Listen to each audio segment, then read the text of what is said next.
अंतिम समय साथ क्या जाएगा। दोस्तों, आज के समय में पैसा इंसान की सबसे बड़ी जरूरत है। बिना पैसे के आज की दुनिया में इंसान कुछ भी नहीं कर सकता। इसलिए इंसान पूरी उम्र पैसे के पीछे ही भागता रहता है। लेकिन कई बार इंसान को दौलत की लालसा ऐसी जगह ले जाती है जहां से इंसान का वापस आना मुश्किल हो जाता है। आज मैं आपको एक ऐसे राजा की कहानी सुनाने जा रही हूं जो पैसे के लिए अंधा हो गया था। एक बहुत बड़े राज्य में एक राजा राज करता था जिसने पैसे की भूख के लिए ना जाने कितने कत्ल किए और बेशुमार दौलत इकट्ठे की और उसको अपने राज्य के बाहर एक तहखाने में छुपा दिया। जिस जगह पर राजा ने खजाना छुपाया था वहां की सिर्फ 2 ही चाबियां थी। खजाने की एक चाबी वह अपने पास रखता है और दूसरी चाबी अपने बहुत ही खास आदमी वजीर को दे दी थी। इन दोनों के अलावा उस खजाने के बारे में कोई भी नहीं जानता था। एक दिन राजा अकेले ही अपने खजाने को देखने के लिए गया। राजा ने तहखाने का दरवाजा खोला और अंदर चला गया। राजा अपना बेशुमार खजाना देखकर खुशी से फूला नहीं समा रहा था।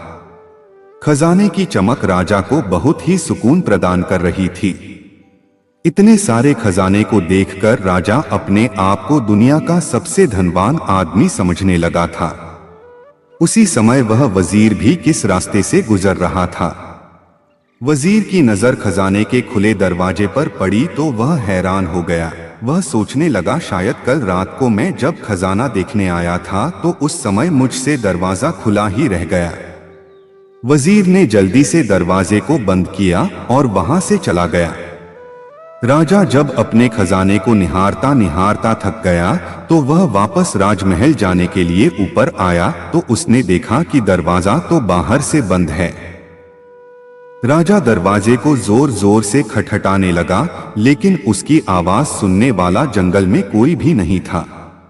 राजा जोर जोर से चीखने चिल्लाने लगा, लेकिन वहां कोई नहीं आया। राजा बुरी तरह से थक हार वापस अंदर खजाने के पास चला गया और अपने खजाने को देखने लगा। राजा भूख और प्यास से बेहाल हो गया था। राजा अपने सामने यह मुसीबत देखकर थोड़ा पागल भी हो गया था। वह खजाने के पास आकर बोला, इस दुनिया के अनमोल खजाने, मुझे एक गिलास पानी दे दो। इसी तरह राजा वहां पड़े हुए बेशुमार रत्नों के पास जाकर बोला, मुझे थोड़ा सा खाना दे दो।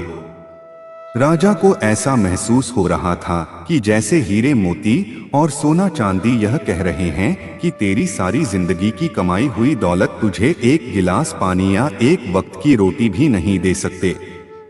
राजा भूख प्यास से बेहाल होकर धरती पर गिर गया और बेहोश हो गया।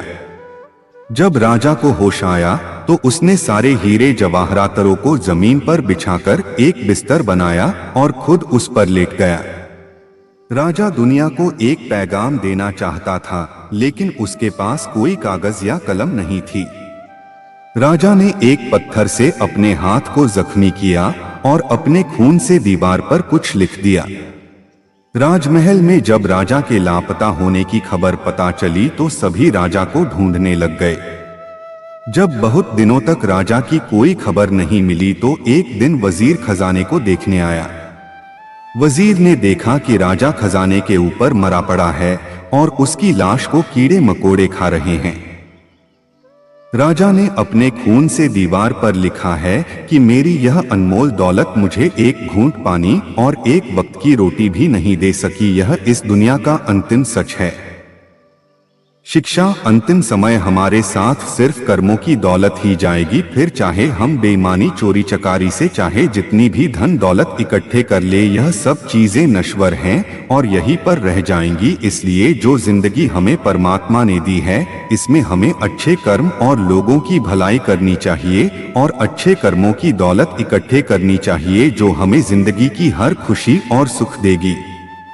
कर्मों की दौलत हमें इस दुनिया में भी खुश रखेगी और हमारे साथ भी जाएगी।